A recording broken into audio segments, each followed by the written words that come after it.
Welcome to the Point Podcast. I'm your host, Rinn, and my mission with this episode is simple: to help realtors old or new to build their real estate business faster and better. Success in any business is determined by our ability to learn new things, so I'm here to share first-hand experience and advice from some of the most sought-after experts in the real estate industry. I'm so excited that you have joined us, and I hope you enjoyed this episode. Welcome to the Point Podcast. I'm your host, Rinn, and my guest and real estate expert today is my friend Justin Shore. Justin grew up and lives in the San Fernando Valley. He graduated from California State University Northridge with a bachelor's degree in business, real estate, and communication. He's well known for his strong negotiation skills and delivering results. Justin has been a top producer with Pinnacle Estate Properties for the last 14 years and prides himself in owning and operating a business with passion and integrity. So Justin, I'm sure our listeners would like to learn from your success in real estate. Would you take a few moments and tell us just about your family, your business, and how do you see the future of the real estate market? Justin, I'm sure some of our listeners would love to learn about your success. How did you do your business, and what happened, and why did you get in, and so forth. So would you mind just to share with us what brought you into the business, your family background, how did you get into the business, and how do you see the future of the real estate business here? I got lucky getting into real estate. I was a baseball player my whole life, and then I graduated from college, and my family started pressing me about getting a job, and so the rubber hit the road, and I just really got lucky. I signed up for the real estate exam, and I studied on a beach in Brazil, and I came back and passed, and it was kind of my first job I ever had, and I just kind of got, I think it was God. So I've been doing it about 14 years, and that's it. I come from a really tight-knit family. I have the best parents in the world, and amazing sister, and support system, and the best friends ever. I have a few incredible forever friends. Would you mind to tell a little bit about your family? Because I noticed that you often posts on Facebook with your children and your bike riding and so forth. Just a little bit, if you can elaborate on it. Yeah, so I started with my childhood family, and now I have the most amazing family. I have my wife, Portia. She's a nurse practitioner, and she's my partner. She's that kind of, she's the rock of the family. And then Samuel is 4 years old. He's my baby boy. And then my little girl is Shayna. She's 19 months old. And great-looking kids. We try to be all about family and focus on that because it's the most important thing. So that was basically my next question. What's really important to you about success? So it sounds like you're starting with a family. So. Well, I was lucky because of the timing of when I had my family. I really built good foundations in real estate because I was a workaholic for like 8 or 9 years. And so now I'm able to end my day at 3 o'clock or whenever I want and go be with the kids. And so that was the key, was to have those foundations in place so that I could kind of delegate and make my own rules. Now, Justin, as you said just now that you've been a workaholic and you've been working for a number of years, would you recommend to do the same for any new agents coming into the business, or you would? I don't work that much anymore. This was when I got in the business, when I first started, before I got married. I don't think that you get nothing for nothing in life, and I think that if you want to be the best, you have to pay a price that others won't pay. So I think yes, but it's a fine line and it's a balance, because I probably overdid it, and I think that it was good for me, but I used to eat breakfast before I'd go to bed from working all night 4 or 5 times a week. I put my whole heart into real estate, and thank God I did, but it wasn't easy. So what I hear you saying, that because you work 24/7, basically, that's what made you successful. But I've been in a business for many, many years, and I think this is just part of the success, hard work. So, what else? You had to have something. Well, I win for my clients. That's the biggest thing. And my dad always taught me, you gotta be honest, and so I'm like relentlessly honest and brutally honest, because I think that young agents are intimidated to deliver bad news and or let their clients down because they're really heavily invested in them liking them. And I think that the truth is that they hired you to be their advocate and to just tell them straight. So I try to be transparent with my clients, and I CC them on every email. Believe it or not, every email my client will see, and so they are well informed and updated, and I think that helps them make better decisions because they're educated. So part of what you're talking about is your communication skills and the negotiation skills that you. The number one client is your either seller or buyers.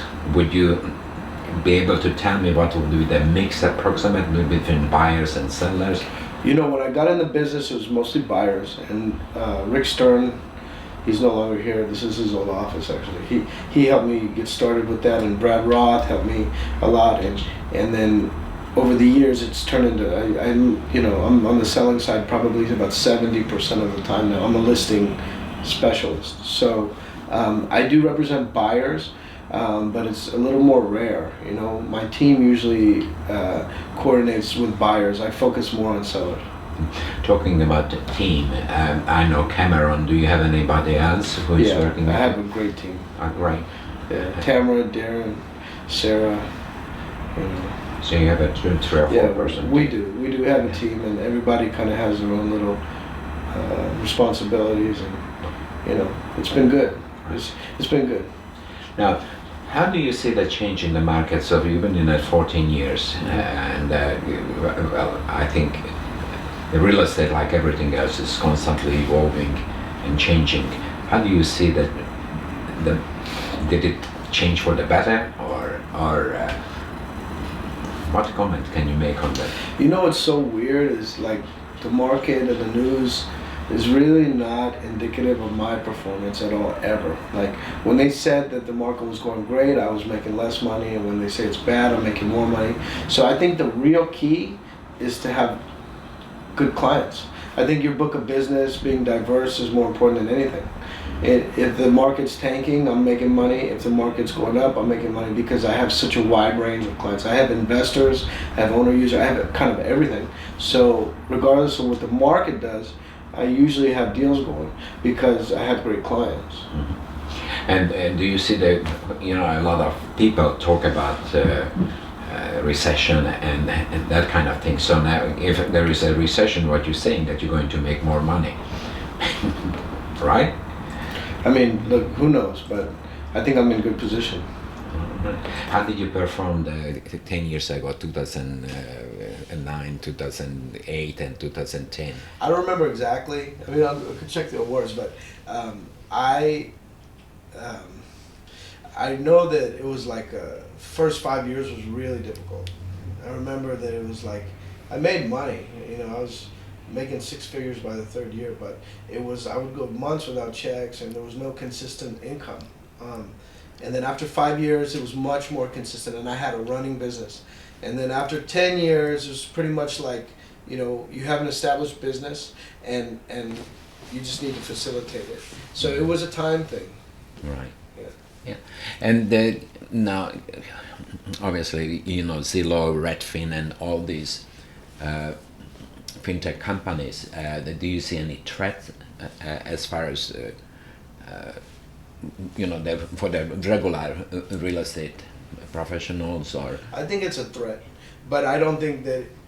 I really honestly believe in my soul that they can't deliver the same service that I do. Yes. Regardless of how much they charge or what they do, they can't provide the service that I provide.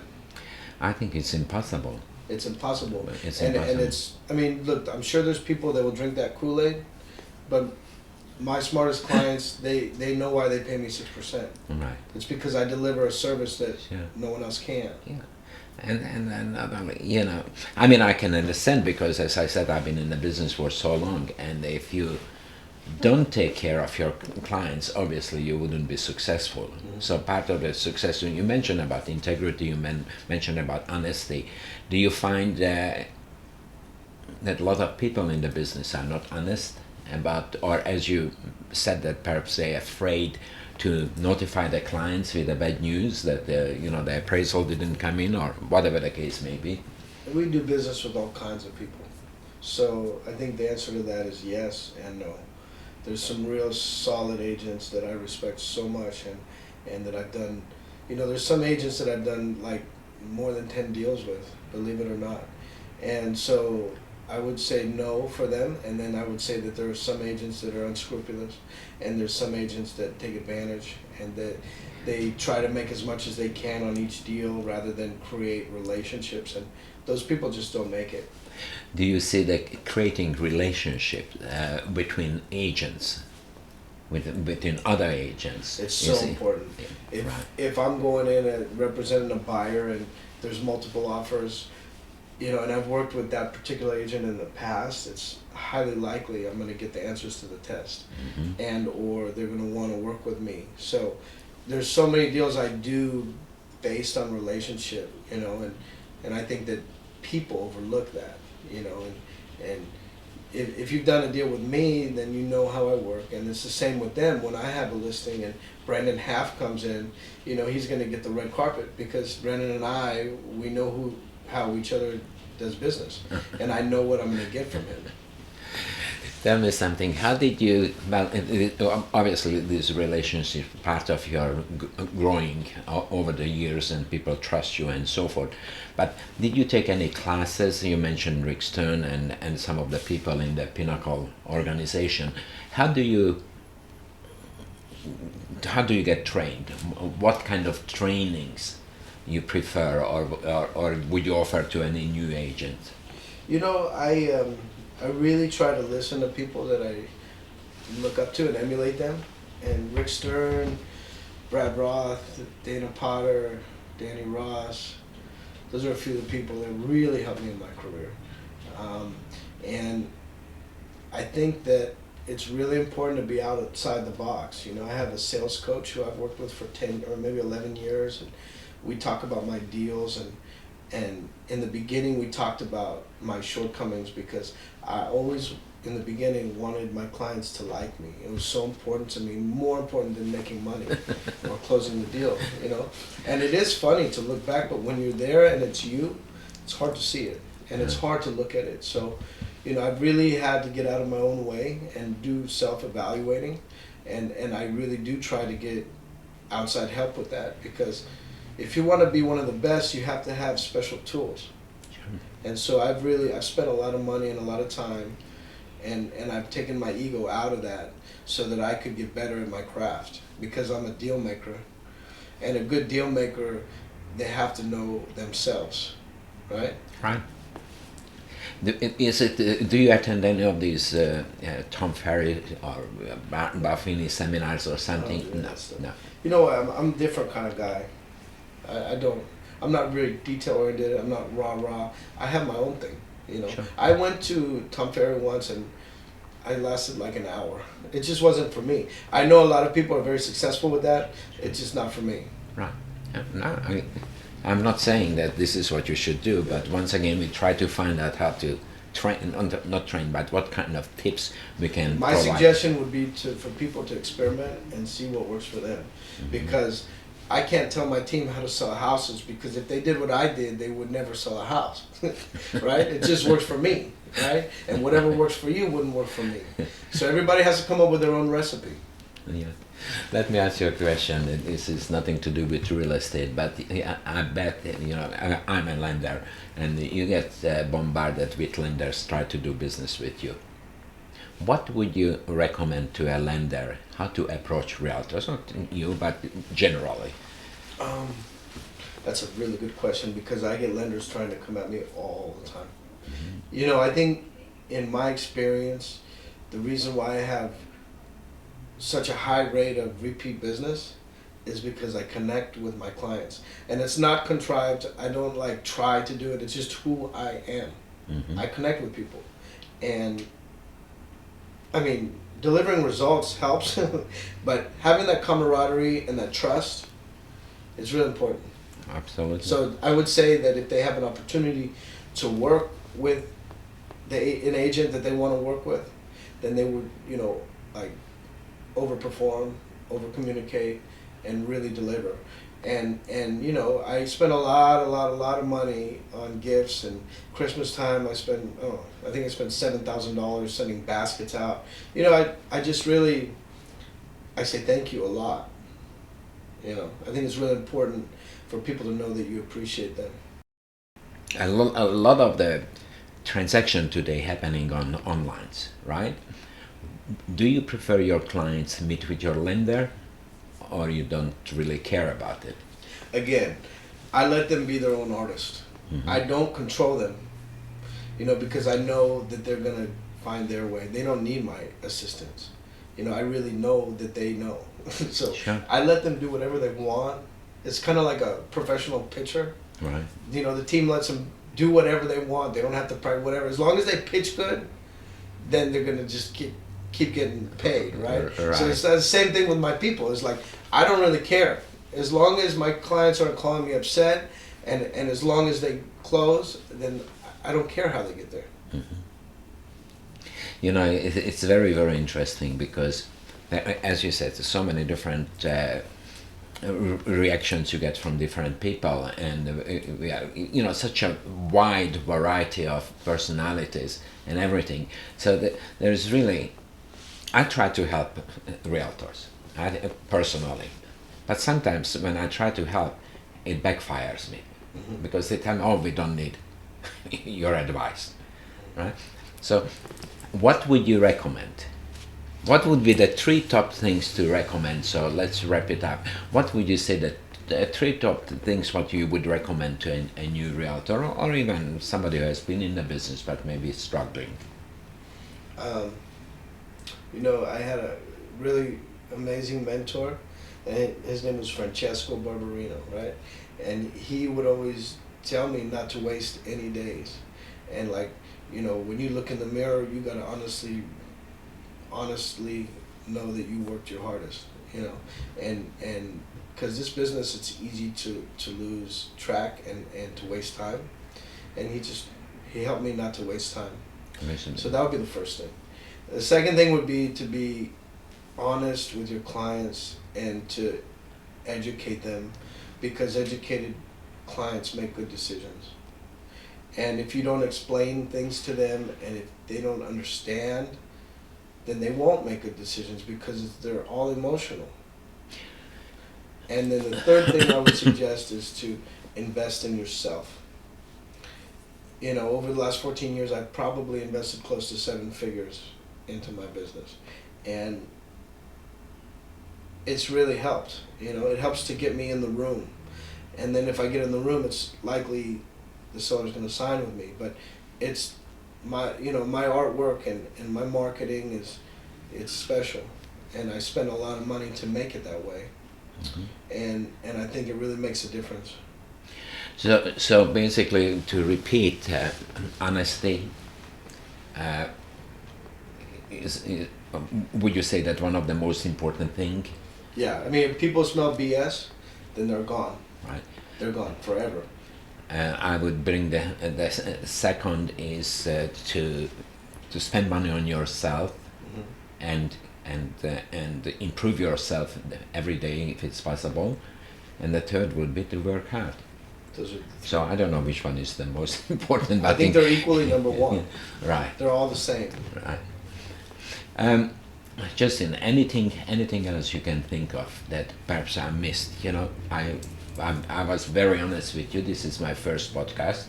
I don't want to tell you that I'm experienced or expert in it, but I certainly, it's going to be, you're going to get the copy of it. And I think that's exactly what I would say, is being humble. Right. When I don't know the answer to something, I don't try to make up the answer. I say, I'll look into that and get back to you. Right. I think that a lot of people think that it's it lessens their value if they don't know an answer to something. And I just like, look, if I'm not 1,000%, I'm not gonna, put my name on that. And I won't say I will get you this. I'll say we should be able to get this. And I under forecast and over deliver. Right. It's always a very, very good business practice. Yeah. Right. I think when you tell people, the language is so important because people take that as a promise.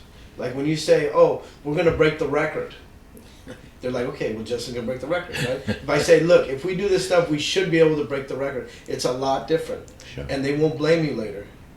You know. Right. You have to be very careful with your words. Just one prediction for real estate. A lot of people talk about real estate is outpriced themselves. I was a real estate broker in Australia, and I have a very, very good friend who was perhaps one of the top head in the finance business, and we talk at least once a month. We talk to each other, and the average price in Sydney for a 1,400 square feet home is over $1 million. Wow. There's a little price difference, the exchange rate is a little bit different. And each and every time I talk to him, he said he's retired. He said, I don't know how these people can afford to buy a home. Now, I hear a lot of talk happening like this here too. I disagree. I'd like to hear you. I think that there's so much money in LA, it's a joke. Money from all over the world spilling into LA. That's why people are spending 20, 30, 40, 50 million dollars on houses. And that's why people come in all cash, non-contingent, right? Right. I do think that the luxury markets are suffering really bad right now in each zone. Like in my area where I sell a lot of houses, Woodland Hills, south of Boulevard, over 2 million there is tough, right? So I think that has to do with where we're at with the market. But I don't think that there's a shortage of money. It may be that there's a large population that's having a tough time paying the rates of California and perhaps not making enough money, but there's money out there. Mm-hmm. I can tell you that right now, firsthand. A lot of money in Los Angeles.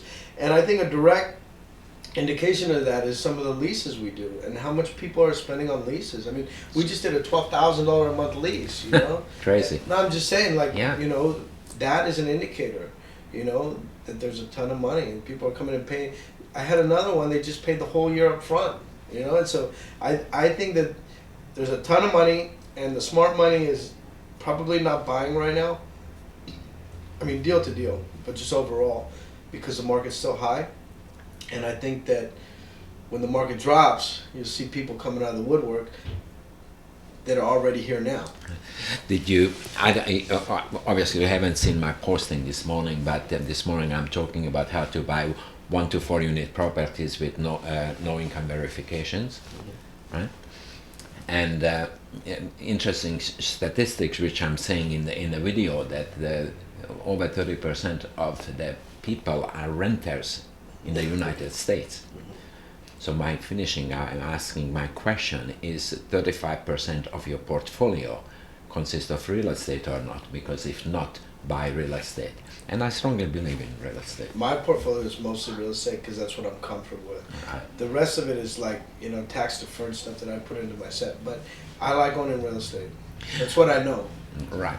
Now, I heard you talking about the 1031 exchanges. I met a gentleman a number of years ago, was a doctor from Chicago, and he started to ask me questions about the interest rates. And I asked him, why are you asking about interest rates? I said, do you have some properties? And he said, yes. And I said, how many properties you have? He said, he turned to his wife. He said, honey, how many units we have now? He said, we have over 5,000. He said, we came to the US. Now this is for people who are thinking not to buy or something. We came to the US in I think he said 74. Moved to Chicago, we bought our first home, and since then we never paid any taxes. We turned the first home into a rental and only 1031 exchanges. Yeah. No, I think that my suggestion is for people to try to get in and not be as price sensitive, because as long as you don't sell under pressure, you're never gonna have a problem. And when you buy, I don't sell my real estate, I just buy, right? So as long as you just buy it and then let someone else pay it off, you know, 50,000 here or there, it really doesn't matter. Right. You know, the key is to not sell under pressure. And if you plan to hold something 10 or 20 or 30 years, Sure.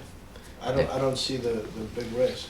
The problem is the only concern would be is, are you going to be able to get to the finish line, right? Like it's an undertaking, it's a commitment. But if people are planning to buy or sell in 2 or 3 years, that's different. Okay. It's much more risky and more volatile, right? If you're planning to buy something long term, I say green light all day. Yeah, I agree with you totally. The very first property I sold, it was $10,200 in Sydney. You couldn't buy it for $1.5 million today. Wow. So when people talk to me about real estate and they tell me that oh, we're afraid or this and that. I feel like people really are uninformed with having rental property also, because it's a total tax shelter as far as like expenses, you know, it's like a business, a running business, you know. And do you get taxed on the income? Yes, but it helps you to be much more creative. Sure. I mean, Yeah. it really does. You know, it's very, very interesting because we're talking about prices of real estate and we're talking about interest rates. And the interest rate, how many times somebody asks you, what's the interest rate today? I tell them it's immaterial, and they look at me like I was a freak. When I came to the US in '79, we moved to Vail, Colorado, and I bought my home, and I paid 17.2% interest rate. It's crazy. Do you think I asked, why do I have to pay 17 point? Because everybody was That's what it paying. was. Right. Yeah. So now 4% or 3.5% or 5%, it really doesn't make very much difference. Look, the big thing is to secure the property, and then you can refinance. I refinanced twice this year. Yes, I mean, right? Like if you're waiting for the perfect storm and for the, you know, the wind to be 12 degrees this way, and for the, you know, to be like on a Sunday, you know, real estate doesn't work that way. It's like, you know, find a solid value, and if it needs work, fix it. If it doesn't, then you pay a little more. It's just, it is what it is, and get a good long-term tenant. I mean, we love our tenants. We try to pick great tenants, and you know, I have a tenant right now that's been with us 6 years. Sure. You know, so like that's a dream. You Yeah. know, and I think that they've paid down the loan amount, I don't know, 30%, maybe 25%, something like that, literally. So the key is to secure it, and then the finance or the interest rate, you can just refinance it and change it down Right. the road. You know, the big thing is to get in. Well, Justin, is there any other comments you like to make? And I want to thank you because you were really very, very helpful to me. No, I thank you too, man, and I see what you're doing here, and I think it's great. I see you on social media, and you're a good man. Thank you. And I think that, you know, you really care, and that's really important. And you know, I'm here for you if you ever need anything. You, my man. Justin, thank you. Thank you for your time. Yeah, Appreciate thank it. you for having Thank you. me.